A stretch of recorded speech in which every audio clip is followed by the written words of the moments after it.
My name is Chris Smith. I run global operations for MetLife. So we're designing what we call model offices. And the model office is the gold standard for each of these different capabilities.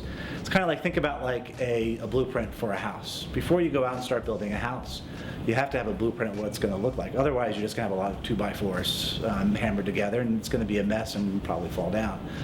So we worked with our associates, our experts around the world, and we designed what we thought these gold standards, these model offices would look like. And then we are now piloting. So we designed it, took 6 months to design it, and with our experts around the world, now we're piloting it in different locations. So we're doing claims in 2 countries. We're doing new business and underwriting in the 3rd country. We're doing contact centers in 2 countries in Asia.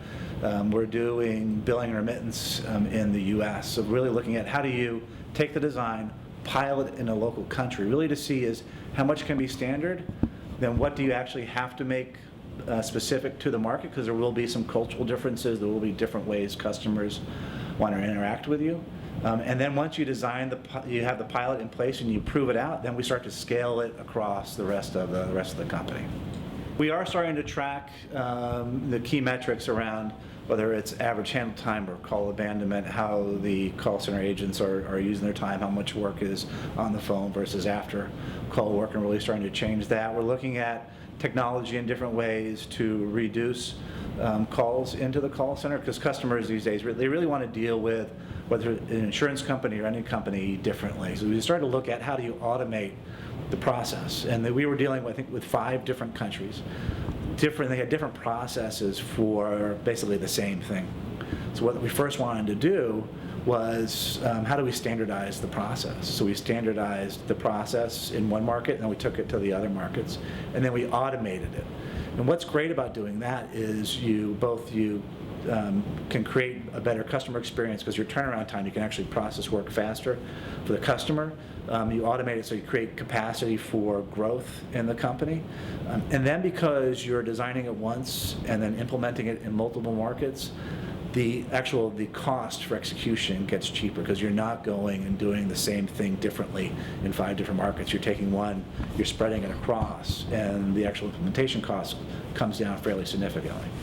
Technology is going to be crucial for our transformation of operations at MetLife, and in a couple different ways. And you have to make sure you don't upset the business as usual as you're doing transformation work. So that's why change management is important, to help people see why the change is happening and how they're going to be a part of it. But then create another group in the organization called Process Excellence, which is doing a lot of the transformations. So it took responsibility for doing a lot of the work out of the BAU groups and in this horizontal group that goes across the whole organization, and they can manage those projects and processes for me. So right now we have 2 shared service sites in India. And they both support predominantly the U.S. business and corporate functions. In our other markets, we really haven't looked at shared service centers yet, and I think there might be opportunities to leverage that. And one of the early things we did actually in our design session was looked at what can be outsourced and what should stay in. What do we really have to be good at that's so important to the customer we can't let it go, and what can be outsourced. And contact centers, we actually have a mix. So we have, in the markets I'm responsible for, we have contact centers we manage ourselves, and we have 2 of our larger markets that we outsource to third parties.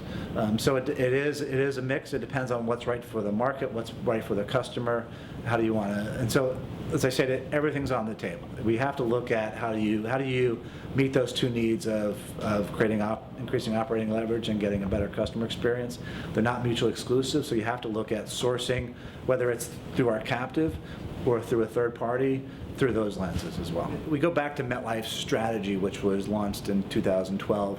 One of the main cornerstones of that strategy for the whole company is to drive customer centricity. And we've been going down this journey for a few years. How do we become much more of a customer-centric organization? And if you think about insurance, customers sometimes think insurance can be very hard to do business with. So how can we take it from a customer's point of view, away from a product point of view or a sales channel point of view, really looking at how a customer wants to do business with us. So we have to consider that in all of the work that we're doing, because it is around. It's not just about becoming a much more efficient organization. It's how do you use service as a differentiator for our customer and really understanding what they value. So there's a Professor Fry from Harvard Business School written a great book called Uncommon Service. And in the book, she talks about when you're looking at from a service or any perspective of a company, you have to know what you want to be really great at and what you want to be intentionally bad at.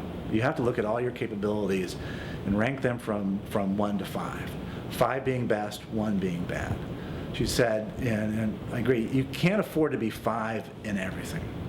If you're 3 in everything, you're going to be mediocre. So you really have to say, this is where I really want to invest, where my customers are going to value this great experience and invest heavily in that. But that means you're not going to be able to afford to do everything. So it's really about making those hard decisions as a company.